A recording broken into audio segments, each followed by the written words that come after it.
Last में हमारा function था। फंक्शन के लिए देखिए हमने जो स्टार्ट किया था वो हमने लिए थे 2 सेट्स लिए थे। ठीक है, एक फंक्शन बनाने के लिए हमने क्या किए थे, 2 सेट्स लिए थे। और 2 सेट जैसे हमने यहाँ पे लिए 2 सेट्स लिए ए और बी। हमने 2 सेट्स लिए ए और बी, और उसके अंदर क्या था कि हमने फिर उसके बाद ए और बी सेट्स का ए क्रॉस बी बनाया था, ए क्रॉस बी का बनाया था। उसके अंदर हमारे पास इस तरह के नंबर्स आ रहे थे जिसको हम क्या कहते हैं, ऑर्डर्ड पेयर्स कहते हैं। ऑर्डर्ड पेयर्स ये काफ़ी ज़्यादा बनते थे, इसका सेट बनता था। फिर इसके हमने सबसेट्स बनाए थे और उन सबसेट्स को हमने नाम दिया था रिलेशन। उसको हमने नाम दिया था रिलेशन। फिर आप लोगों को मैंने कहा था कि जब रिलेशन बन जाता है तो रिलेशन और ज़्यादा क्या करना हो तो फिर हमने एक नई चीज़ बनाई थी, that one is the function. ठीक है, जैसे मैं एक एग्जांपल देता हूँ कि फर्स्ट करें हमारे पास एक आपके 2 सेक्शन है BS उर्दू में, एक ए सेक्शन है और एक हमारे पास बी सेक्शन है। इसमें भी स्टूडेंट्स बैठे हुए हैं, ठीक है, और इसमें भी स्टूडेंट्स बैठे हुए हैं। दोनों क्लास में हमारे पास स्टूडेंट्स बैठे हुए हैं। हम इन दोनों की क्लास लेना चाहते हैं, अलग-अलग की बजाय हम इनकी एक कंबाइन क्लास ले लेते हैं।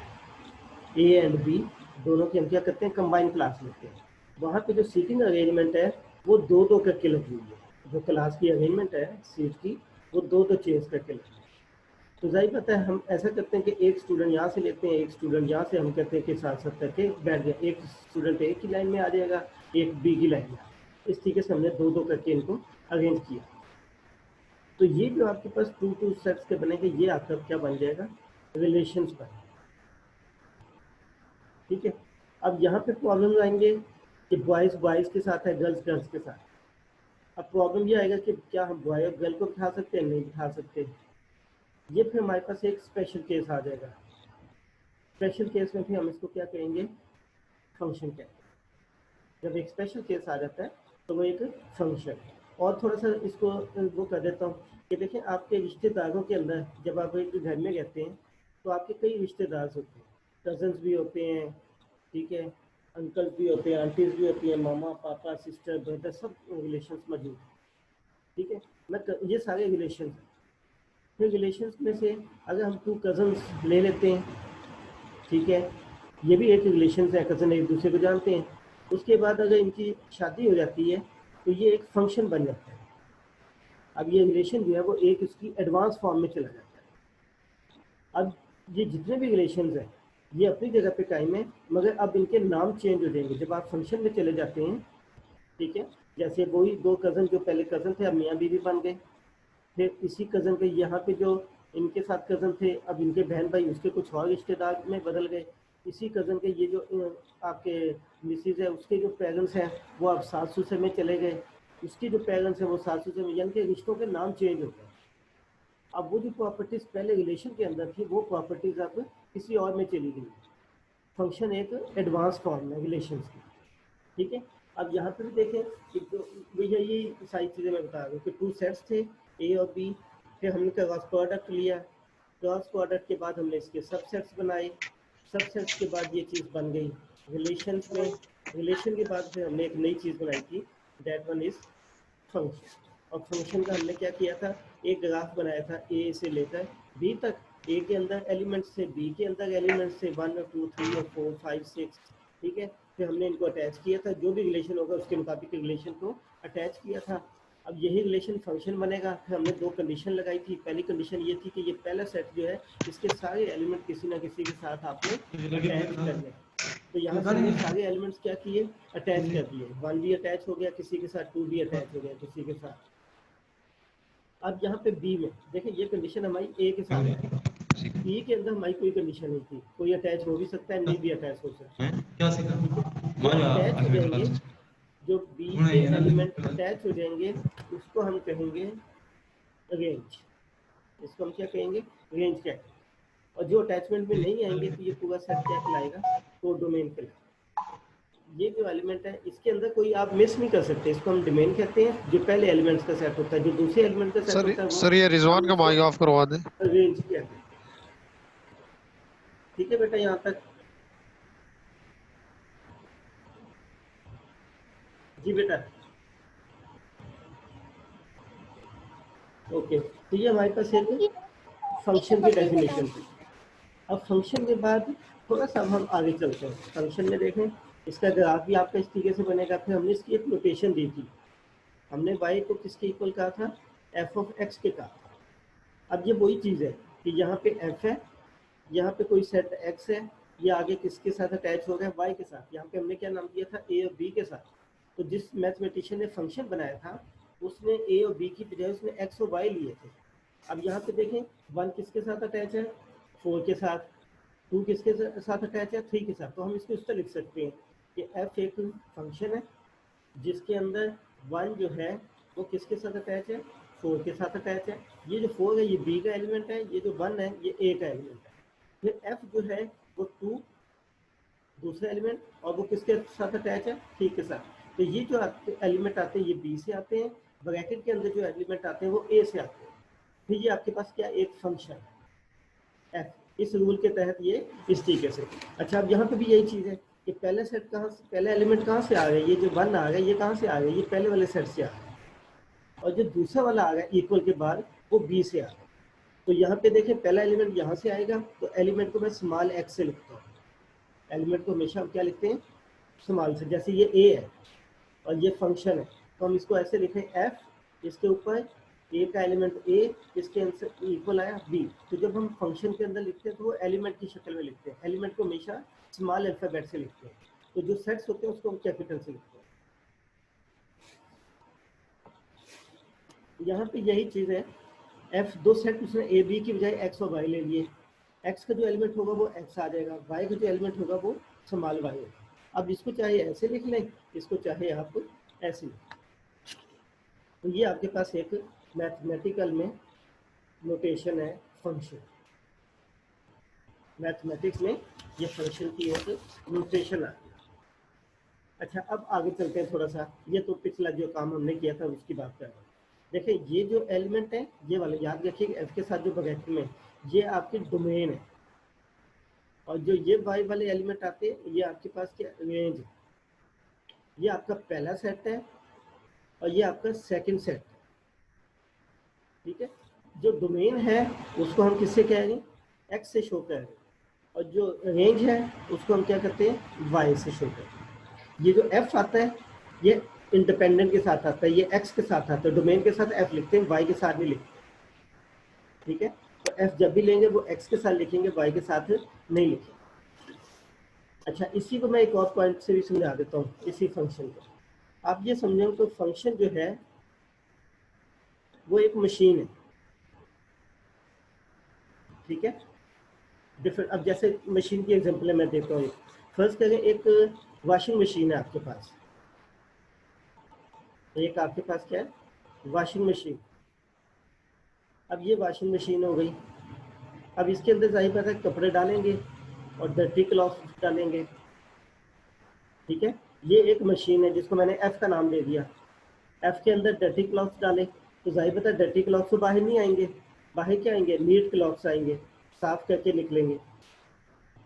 तो फंक्शन का यही है कि मशीन की टाइप होती है, उस मशीन के अंदर कोई भी डर्टी कोई चीज़ डालते हैं तो क्या निकलते हैं, नीट क्लॉथ्स निकलते हैं। फंक्शन जो है वो एक मशीन का काम कर रहा है। ठीक है, उसके अंदर कोई चीज़ डालते हैं तो जो निकलती है वो कोई नई चीज़ निकलती है। ये एक मशीन एक किस्म की आप समझ लें। अब जैसे देखें, यहाँ पे एक मशीन में मैथमेटिक्स में देखता हूँ, एफ जो है वो एक मैं मशीन लेता हूँ एक्स स्क्वायर की। मैंने फंक्शन जो है वो मशीन क्या ले ली, एक्स स्क्वायर ले ली। अब एक्स क्या चीज़ है, मेरे पास रियल नंबर्स है। ठीक है, अब हमारे पास डेफिनेशन क्या है, F of X is equal to Y है डेफिनेशन हमारे पास। एक्स हमने नंबर कहाँ से लेने हैं, रियल नंबर्स में से। जो वाई आएगा वो भी क्या आना चाहिए, रियल नंबर्स में से आना चाहिए, क्योंकि हमने जो सेट लेने हैं, जो हमने स्टार्ट में पढ़े थे, ये जो हमारे ए और बी सेट हैं, अब स्टैंडर्ड फॉर्म में। स्टैंडर्ड फॉर्म में सबसे बड़ा सेट हमारा कौन सा था, रियल नंबर्स था। तो हमने एक सेट ले लिया रियल नंबर, जो मेरा दूसरा सेट था वो भी क्या था, रियल नंबर। अब मशीन मेरे पास कौन सी है, एक्स स्क्वायर की। वो क्या करती है कि अगर हम एक्स कोई नंबर लेंगे रियल नंबर्स में से, वो उसका क्या कर देगी, स्क्वायर कर देगी। जैसे देखें, अगर मैं एक्स ले लेता हूँ 2, एक्स की जगह मैंने क्या लिया, 2 लिया, तो इस मशीन ने इसको क्या करना, स्क्वायर कर देना है। तो ये क्या बन जाएगा, 2 का स्क्वायर बन जाएगा। ये आपने 2 जो है, ये वाला 2 जो है, ये आपने इस मशीन में डाला, ये मशीन क्या कर रही है, इसको डबल कर रही है, स्क्वायर ले रही है, तो आंसर क्या निकलेगा, 4 निकल जाएगा। अब इसी मशीन में जब आप 3 डालेंगे तो ये 3 का क्या बन जाएगा, स्क्वायर बन जाएगा, तो क्या आंसर क्या निकल आएगा, 9। यानी कि ये मशीन में जो कपड़े डाल गए वो आप डाल के यहाँ पे ये क्या करेंगे, उसका स्क्वायर करता जा रहा है। तो मशीन के बाद जो नंबर निकलेंगे वो 4 9 में निकलेंगे, 2 3 नहीं निकलेंगे। यहाँ पे अब ये मशीन क्या कर रही है, एक्स स्क्वायर का काम कर रही है।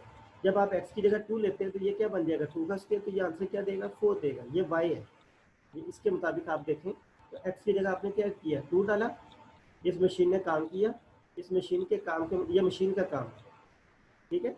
ये आपका क्या है, इनपुट है, ठीक है। ये मशीन ने जो काम करना है वो मशीन की, ये मशीन की वर्किंग है, ये आपका रिजल्ट है, आउटपुट।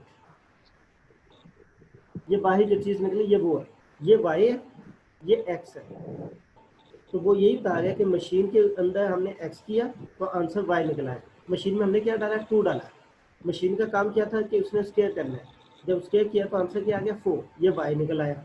इसी तरीके से इसी मशीन में देखें, अगर मैं 3 डाल देता हूँ, 4 डाल देता हूँ, अब मैंने मशीन में क्या डाला है, 4 डाला है, और मशीन का काम क्या है, ये 4 का क्या कर रही है, स्क्वायर कर रही है, तो इसका स्क्वायर कर देगी, तो आंसर क्या आ जाएगा, 16। ये वाई बन जाएगा, ये वाई बन गया, ये एक्स बन गया। ये डोमेन है, ये डोमेन है, और ये रेंज है। इस तरीके से ये इसका मशीन का जो है वो काम है। इसी तरीके से अगर मैं मशीन का काम चेंज कर देता हूँ, जैसे 2x + 1 कर देता हूँ, मैंने मशीन का काम चेंज कर दिया। x मेरे पास वही है, रियल नंबर, और y भी क्या है, रियल नंबर। आंसर, इसका मतलब है कि आंसर रियल नंबर आना चाहिए, कम्प्लेक्स नहीं आना चाहिए, ठीक है। अच्छा, अब मशीन क्या कह रही है कि इसके अंदर कोई भी नंबर डालेंगे, ये मशीन का काम है। अब देखें, अगर मैं इसमें 2 डाल देता हूँ, मशीन के अंदर मैंने क्या डाला, 2, और मशीन क्या कर रही है, इस काम, इसके तहत काम कर रही है, तो इस x की जगह क्या कर देंगे, 2 डाल देंगे, क्योंकि x की जगह क्या कर गए, 2 डाल गए। ये x जो है वो इनपुट है, जब 2 डाला तो 2 to the 4 + 1 क्या आ गया, आंसर 5। यानी कि इस मशीन ने इस 2 को किस में बदल दिया, 5 में बदल दिया। ये 5 जो है ये y है, ये जो है ये x है। इसी तरीके से इसी मशीन में अगर मैं 1 डाल देता हूँ, 1 मैं जो ले रहा हूँ, यहाँ से कोई भी नंबर ले सकते हैं, इनफाइनाइट है ना, सारे तो नहीं ले सकेंगे, हम कुछ लेके चेक करेंगे कि आंसर क्या है। जब हमने 1 लिया तो इस मशीन के अंदर डाला, ये मशीन का काम हो गया, मशीन के काम से रिजल्ट क्या आ गया, 3 आ। इसी तरीके से देखिए, इसी के मशीन में 0 डाला, इस मशीन ने काम किया 2 0 + 1, तो आंसर क्या आ गया, 1। ये मशीन का काम आता जा रहा है। तो ये जो आंसर्स आते जा रहे हैं, ये आपकी रेंज है, और ये जो आप पुट कर रहे हैं इसके अंदर, ये आपकी क्या, डोमेन। और ये मशीन डिफरेंट होगी। जैसे यहाँ पे देखें, मैंने एक एग्जांपल दी ना वाशिंग मशीन की, तो वाशिंग मशीन में क्या था, डर्टी क्लॉथ डाले तो आंसर क्या निकल आया, नीट क्लॉथ। अगर मैं मशीन चेंज कर देता हूँ, अब मैं मशीन क्या कर देता हूँ, ड्राई कर देता हूँ। अब मशीन ड्राई जो है वो डर्टी क्लॉथ तो नहीं लेगी, अब ड्राई के अंदर क्या कहेंगे, आप नीट क्लॉथ डालेंगे, तो आंसर जो निकलेगा वो वेट, वेट क्लॉथ डालेंगे तो आंसर क्या होंगे, ड्राई क्लॉथ निकल के देंगे। तो हर मशीन का अपना काम है। इस मशीन का काम क्या था कि ये उसको साफ कर रही थी, इस मशीन का काम क्या है कि ये इसको ड्राई कर रही थी। तो ये मशीन है डिफरेंट किस्म का। यहाँ पे मशीन क्या कर रही थी, नंबर को स्क्वायर कर रही थी, यहाँ पे मशीन क्या कर रही है, उसको 2 से मल्टीप्लाई करके 1 से ऐड कर। तो ये हमारे पास क्या फंक्शन है। यहाँ तक कोई प्रॉब्लम हो तो डिस्कस कर लें, यहाँ तक कोई प्रॉब्लम, नो सर। अच्छा, ये मैंने फंक्शन को भी समझाया। अब इसको मैथमेटिकली थोड़ा सा आगे लेके चलता हूँ, मैथमेटिकली इसी चीज़ को आगे लेके जाता हूँ। अब जो x के एलिमेंट्स होते हैं, जो x होता है ये हमारा क्या बनता है, डोमेन बनता है। वो जो हम इसके अंदर नंबर डाल रहे थे, ठीक है, जो हमने कहाँ से डाला था, रियल नंबर्स में से डाले थे, तो ये हमारी इनपुट जिसको कहते हैं, तो ये डोमेन है। और जो y के एलिमेंट्स आते हैं, ये हमारे पास क्या है, रेंज, जो बाहर निकलती है चीज़। मशीन के बाद जो बाहर निकलेगी वो हमारी क्या है, आउटपुट है। जो इनपुट है इसको हम कहते हैं इंडिपेंडेंट वेरिएबल। इसके अंदर ये हमें क्या कहता है, इंडिपेंडेंट, और आउटपुट क्या है, डिपेंडेंट है। मैं फिर वही मशीन की एग्जांपल देखा, देखें ये मशीन थी हमारी वॉशिंग मशीन, इसके अंदर हमने क्या डाले, डर्टी क्लॉथ्स डाले, और इसका काम क्या था कि ये नीट क्लॉथ्स कर रही थी इसको। मशीन ये थी, मशीन डिफरेंट किस्म की हो सकती है। ये हमारा क्या, इंडिपेंडेंट। इंडिपेंडेंट का मतलब है कि डर्टी क्लॉथ्स आप किसी भी किस्म के डाल सकते हैं, ठीक है, चाहे आप ट्राउजर डालें, चाहे शर्ट्स डालें, चाहे कुछ भी डालें, डर्टी क्लॉथ्स होने चाहिए। अब इसमें नीट क्लॉथ तो नहीं डाल सकते, मशीन का काम क्या है, ये वॉशिंग मशीन है, तो जाहिर है इसने वॉश करना है, तो इस पर डर्टी क्लॉथ डालेंगे। तो डर्टी पे कोई कंडीशन नहीं है आपके ऊपर, मगर नीट पे कंडीशन है। नीट उसी का रिजल्ट देगी जो डर्टी डालेंगे, ठीक है ना। फर्स्ट टाइम आपने एक ग्रीन शर्ट डाली है, एक रेड शर्ट डाली है और एक ब्लू शर्ट डाली है, शर्ट पे डाली है, ठीक है, 3 शर्ट्स डाली है आपने वॉशिंग मशीन में। तो धो के क्या वो पैंट्स तो नहीं बन जाएंगी ना, पैंट्स तो नहीं बनेगी, वो तो शर्ट ही जाएंगी। सिर्फ उसका काम क्या होगा कि वो उसको चेंज करेंगे, साफ करेंगे। तो जो आप इंडिपेंडेंट करेंगे, इंडिपेंडेंट में आपकी कोई कंडीशन, जो इसके अंदर डालेंगे वही चीज़ धुल के बाहर आएगी। तो इसलिए हम जो चीज़ पुट करते हैं वो हमेशा क्या होती है, इंडिपेंडेंट, और जो बाहर निकलता है, रिजल्ट निकलता है, वो हमारे पास क्या है, डिपेंडेंट। तो अब हमारे पास जो नोटेशन थी वो क्या थी, y equal to F of X. ये हमारे पास मैथमेटिक्स की नोटेशन है। तो x क्या चीज़ कहलाता है, ये इंडिपेंडेंट वेरिएबल कहलाता है, ठीक है, इंडिपेंडेंट वेरिएबल। वेरिएबल का मतलब है कि अभी हमें पता नहीं है कि x का कौन सा नंबर ले रहे हैं, 2 ले रहे हैं, 1 ले रहे हैं, होगा तो ये रियल नंबर्स में से, मगर रियल नंबर्स में से कौन से होंगे, क्योंकि रियल नंबर्स तो इनफाइनाइट है, इसलिए हमने इसको वेरिएबल, यानी कि ये निकला वर्ड वेरी से निकला है, चेंज होता है, यानी कि ये हमारे पास चेंज होता रहेगा। x कभी 2 ले लेंगे, कभी 1 ले लेंगे, कभी 0 ले लेंगे। तो ये y भी वेरी करता है, x जैसे जैसे x चेंज होगा वैसे वैसे y चेंज होगा। यहाँ पे देखें, जब हमने x को 2 लिया था तो आंसर y का क्या निकला था, 5। अब जब हमने x की जगह 1 लिया, x को चेंज किया तो y भी चेंज हो गया, y क्या निकला, 3 निकला। तो जब x चेंज करते हैं तो y का आंसर आता है, जो x को चेंज करते हैं तो y का भी आंसर चेंज होगा। कुछ केसेस होते हैं स्पेशल जिसमें आंसर सेम आता है, ठीक है, वो आइडेंटिटी फंक्शन होते हैं, वो बात की बात। और y क्या चीज़ है आपके पास, डिपेंडेंट, यानी कि y उस वक्त निकलता है जब आपके पास कोई ना कोई डिपेंडेंट हो। जैसे मैंने इंडिपेंडेंट हो, जैसे मशीन दी है ना, इसमें कोई क्लॉथ डालोगे तो कोई आंसर निकलेगा ना। जब आप डालोगे नहीं कुछ, वॉशिंग मशीन में कोई कपड़े नहीं डालोगे तो वहाँ से तो कोई जादू नहीं होगा कि नीट क्लॉथ निकला है। तो मशीन में कोई ना कोई इनपुट होगा जिसको हम क्या कहेंगे, इंडिपेंडेंट। तो इंडिपेंडेंट की वजह से फिर हमारे पास क्या निकलेगा, डिपेंडेंट। क्लियर जी। अच्छा, अब यहाँ तक तो स्टोरी होगी। अब यहाँ से हमारी कहानी 2 डिफरेंट हिस्सों में डिवाइड होगी। फंक्शन के बाद कहानी अब हम आगे 2 डिवाइड हो जाएगी। एक कहलाएगा अलजेब्रा में चली जाएगी चीज़, और एक कैलकुलस की थोड़ी सी एडवांस फॉर्म में चली जाएगी, ठीक है। एक अलजेब्रा में चली जाएगी और एक कैलकुलस में चली जाएगी। कैलकुलस में हम फंक्शन को एडवांस फंक्शन पढ़ेंगे, फंक्शन की थोड़ी सी एडवांस फॉर्म पढ़ेंगे। तो मैं भी अलजेब्रा की तरफ जा रहा हूँ, ज़्यादा डिटेल में नहीं जाऊँगा, अलजेब्रा हल्का सा टच होगा। अच्छा, एक चीज़ याद रखिएगा, x क्या चीज़ है, इंडिपेंडेंट वेरिएबल, y क्या चीज़ है, डिपेंडेंट वेरिएबल, ठीक है। और जो x की वैल्यूज होती हैं उसको हम क्या कहते हैं, डोमेन कहते हैं, और जो y की वैल्यूज होती हैं उसको हम क्या कहते हैं, रेंज कहते हैं। जो x की वैल्यूज है उसको हम डोमेन कहते हैं, जो y की वैल्यूज है उसको हम रेंज कहते हैं, ठीक है। अच्छा, अब अभी तक जो हमने पीछे चीज़ें पढ़ी, अब एक तो हमने कॉन्स्टेंट्स पढ़ लिए। कॉन्स्टेंट्स में हमने क्या पढ़ा, जैसे नंबर्स थे, रियल नंबर्स पढ़े थे, 0 पढ़ा, +-1 पढ़ा, +-2, इस तरह के नंबर्स पढ़े। फिर 2/3 टाइप के नंबर पढ़े, 5/6 टाइप के नंबर्स पढ़े, फिर स्क्वायर रूट टाइप के नंबर्स पढ़े। इस तरीके से ये हमारे पास रियल नंबर्स हैं जो कि कॉन्स्टेंट्स हैं, जिनकी वैल्यूज का आपको पता होता है। फिर हमने 2 वेरिएबल्स पढ़े, अभी अभी तक जो हमने पढ़े वो 2 वेरिएबल्स पढ़े, ये वाले, एक इंडिपेंडेंट और एक डिपेंडेंट। हमने वेरिएबल्स कौन कौन से पढ़े, एक्स और वाई। तो वेरिएबल्स का मतलब हमें पता नहीं है, ये है नंबर्स ही है, एक्स और वाई के हैं नंबर्स, मगर हमें नहीं पता। अब जैसे देखें, अगर मैं कहता हूँ जी कि एक्स जो है वो रियल नंबर्स में से आप लें, अब क्लास के स्टूडेंट्स 18 के कई स्टूडेंट हैं, ठीक है। अब जाहिर बात है, अगर मैं कहता हूँ एक्स जो है वो कोई नंबर लें, तो जरूरी नहीं कि सब एक जैसे नंबर लें। हो सकता है कोई इसका नंबर 1 ले ले, कोई हो सकता है -2 लेगा तो यहाँ से, मैं कहता हूँ ये नंबर्स हैं, उसमें से x जो है कोई नंबर ले लें, तो हर स्टूडेंट कोई ना कोई नंबर लेगा, कोई 1 ले लेगा, कोई -2 ले लेगा, कोई 2/3 लेगा, ये सारे नंबर्स लेता रहेगा। ठीक है, तो ये चूंकि हमें पता नहीं होता, तो ये क्या कहेगा, वैरी करता है, इसलिए हम इसको कोई नंबर नाम नहीं देते थे, इसको हम x ही लिख देते हैं, हमें नहीं पता कि कौन सा नंबर, जब हमें लेना होगा तो हम उसके हिसाब से ले लेंगे। y जो भी इसी तरह है, हमें नहीं पता कि क्या नंबर है, और ये वेरिएबल एक्स वाई से अगर ज़्यादा हो जाए 2 से, तो फिर हम z भी ले लेते हैं, w भी ले लेते हैं, इस तरीके से हम बढ़ाते जाते हैं। ठीक है, अब z और w भी अगर ख़त्म हो जाए, फिर हम a b c लेना शुरू हो जाते हैं। कॉन्स्टेंट्स को नॉर्मली हम a b c से लिखते हैं, जब हमें कॉन्स्टेंट शो नहीं करने होते तो हम जनरली इसको किससे लिखते हैं, a b c से लिखते हैं, और वेरिएबल्स को किससे लिखते हैं, x y z और w टाइप से लिखते हैं। इस तरह की चीज़ों से हम इनको शो करते हैं। अच्छा, अब इसके अंदर ये मैं अलजेब्रा की तरफ आ, यहाँ से अपनी फील्ड को थोड़ा सा फंक्शन से हटा के इस तरफ ले। अच्छा, अब यहाँ पे देखें, एक तो ये आ गए X Y Z W type की चीज़ें आ गई, एक हमारे पास क्या आ गए, नंबर्स आ गए। एक हमने सिंबल्स भी पढ़े थे, अगर आपको याद हो, जब मैंने ये नंबर लाइन पढ़ाई थी तो उसके अंदर मैंने सिंबल्स भी बताए थे। सिंबल 2 किस्म के बताए थे, एक ये वाला, एक ये वाला, और एक ये। इसको मैंने कहा था ये इक्वल का साइन है, इक्वलिटी का साइन है।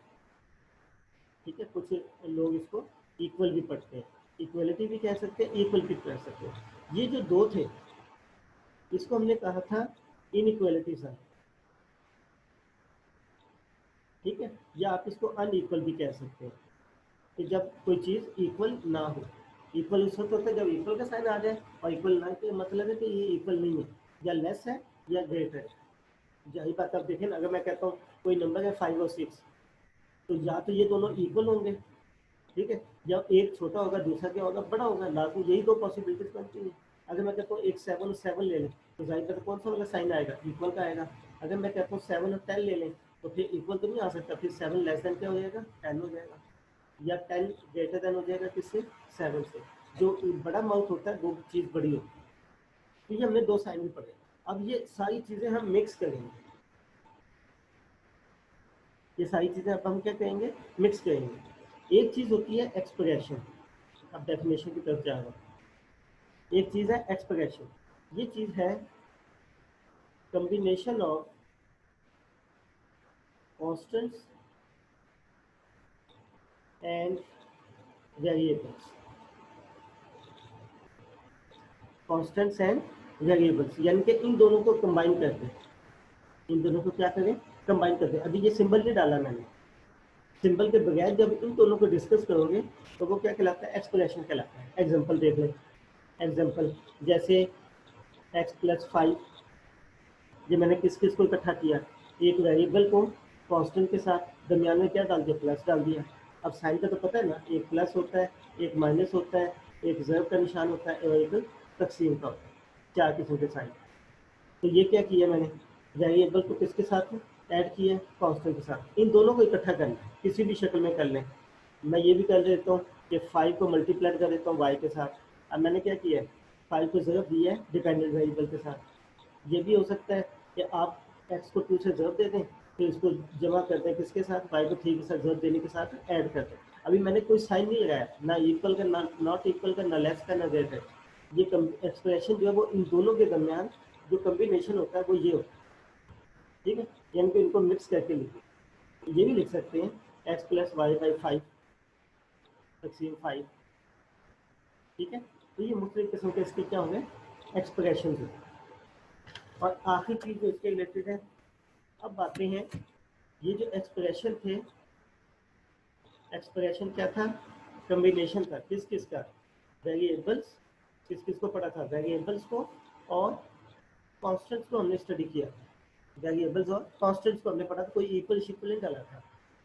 अब मैं डाल देता हूँ, नेक्स्ट डेफिनेशन है वो है इक्वेशन, और एक है इन इक्वेशन।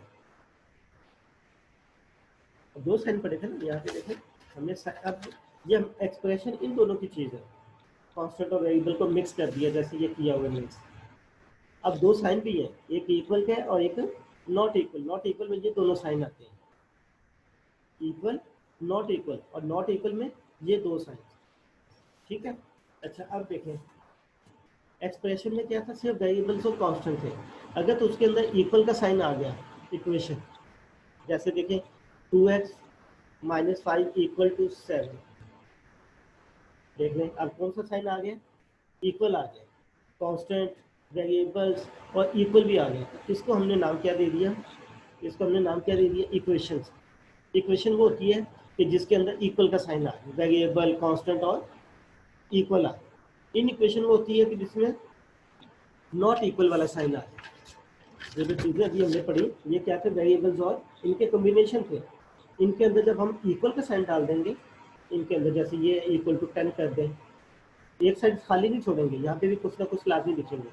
तो यहाँ पे जब नंबर्स डाल देंगे तो ये इक्वल का साइन आ गया है, तो इसको हम कहेंगे इक्वल, इक्वलिटी या इक्वेशन।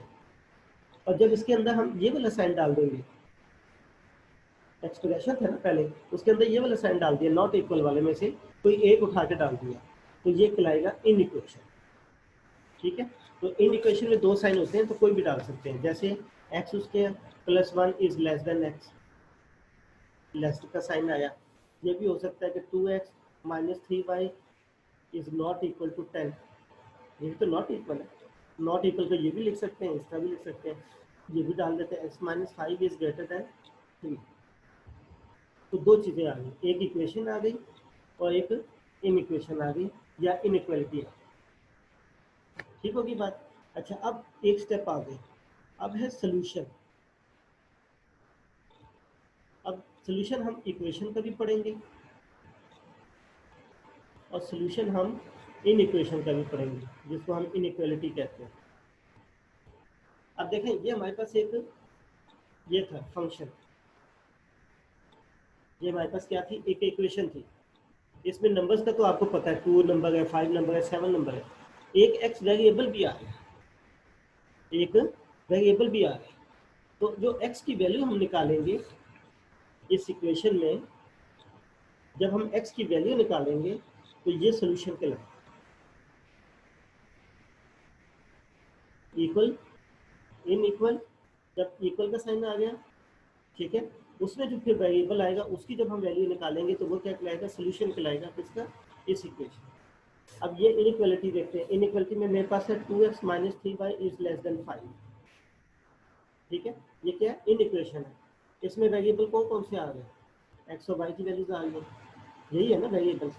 अब ये जो एक्स की वैल्यू निकलेगी कोई ना कोई, और जो वाई की वैल्यू निकालेंगे हम लोग, ये कहलाएगी सोल्यूशन।